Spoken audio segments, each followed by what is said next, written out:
مو كل الناس تعرف شنو يعني صيف سطح البيت. من تغيب الشمس نبدي نصعد فرشة ورا فرشة، ونترتب المكان، وإحنا نرش الماي حتى يبرد السطح، والهواء الحار يتحول لنسمة حلوة.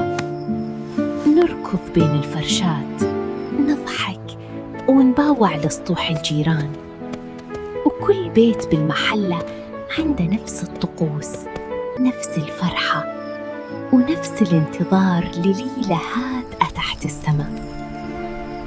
من يجي الليل نتمدد ونباوع للنجوم، كل نجمة كانت قصة، وكل قصة بيها حلم صغير. الجدة تأشر على نجمة بعيدة، وأختي الصغيرة تقرب منها بخوف، وأني أبقى أسمع صوت المولدة وصراصر الصيف ونباح الكلاب البعيد، وأحس